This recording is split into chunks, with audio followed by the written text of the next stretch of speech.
আসসালামু আলাইকুম রহমতুল্লাহ বারাকাতু। কী অবস্থা, সবাই কেমন আছেন? আশা করি সবাই ভালো আছেন। আপনাদের তো আমিও ভালো আছি। আজকে আসলে অনেক কষ্ট করা মন নিয়ে আপনাদের সামনে একটা ভিডিওতে হাজির হলাম। সেটা একটা খবর শুনলাম, খবরটা অনেক দুঃখজনক। মানুষ কিভাবে মানুষে এরকম নির্মমভাবে হত্যা করতে পারে, এটা আসলে আগে কখনো জানা ছিল না। তাও আবার খুব কাছের মানুষ হয়ে কাছের মানুষকে হত্যা করা। আসলে যুগ যুগ ধরে আমরা শুনে আসছি যে মানুষ অনেক আছে পৃথিবীতে, কিন্তু কোনটা মানুষ আর কোনটা অমানুষ সেটা চিনা বড় দায়। এই জিনিসটা এখনকার যত দিন যাচ্ছে ততই হয়তো প্রমাণ পাচ্ছি যে অতীতে যারা বলে গেছে, কবি সাহিত্যিক যারা বলে গেছে যে কোনটা মানুষ কোনটা অমানুষ সেটা চিনা বড় দায়। তো এই জিনিসটা এখন খুঁজে বের করাটা বড় সমস্যার কারণ হয়ে দাঁড়াচ্ছে। যে দুজন মানুষ একসাথে দাঁড়ায় কথাবার্তা বলতেছে, হঠাৎ করে কথায় যখন দেখা যাচ্ছে যে একজন আরেকজনের সাথে তর্ক বিতর্কে জড়াচ্ছে, তার মাঝে যদি একজন আরেকজনকে সাথে সাথে হত্যা করতে পারে, তাহলে তাকে তো কখনো মানুষ বলা যায় না। তো আসলে এই খবরটা যখন শুনছি, বিষয়টা অনেক খারাপ লাগছিল।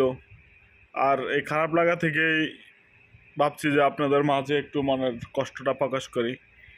সমাজে এরকম হাজারো মানুষ আছে যারা একটু স্বার্থর ব্যামিল হলেই মানুষকে পশু পাখির মতো হত্যা করতে পারে। যেখানে জীব হত্যা মহাপাপ, সেখানে একটা মানুষকে কীভাবে হত্যা করে সেটা আসলে কখনো কল্পনাও করতে পারি না। আল্লাহ তাআলা কখনো এই সমস্ত পথে না নেয়। আল্লাহর কাছে এটাই চাচ্ছি এবং চাইব মৃত্যুর আগ পর্যন্ত। আপনারা জানি যে কথাবার্তা কিবা দুই চারজন মানুষের মাঝে প্রত্যেকটা ঝামেলা কিবা ভুল বুঝাবুঝি একটা সলিউশন হয়, কিন্তু একটা মানুষকে হত্যা করার পরে কি তার এই ভুল বুঝাবুঝি সলিউশন হয়? আর যদি প্রত্যেকটা মানুষ হত্যা করার পরে একে অপরকে হত্যা করার পর ভুল বুঝাবুঝি সমাধান হতো, তাহলে পৃথিবীটা হয়তো হত্যার জগৎ হয়ে থাকতো। আসলে এই কথাগুলা খুব কষ্ট থেকে বললা।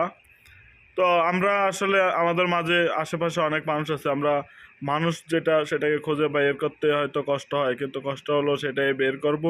আর যেটা অমানুষের কাতারে তাকে রাখা উচিত। অমানুষ কখনো মানুষ হয় না। আর আমরা এটাই প্রমাণ করতে চাই যে অমানুষ কখনো মানুষ হবে না। তো যে যেখান থেকে ভিডিওটা দেখছেন, লাইক কমেন্ট করে পাশে থাকবেন, ভিডিওটা শেয়ার করে দিয়ে অন্যকে একটু দেখার এবং বোঝার সুযোগ করে দেবেন। তো আজকের মতো আমি ভিডিওটা এখানেই সমাপ্তি করলাম। ওকে, আল্লাহ হাফেজ। সবাই সবার মতো করে ভালো থাকবেন, সেফটি নিয়ে থাকবেন।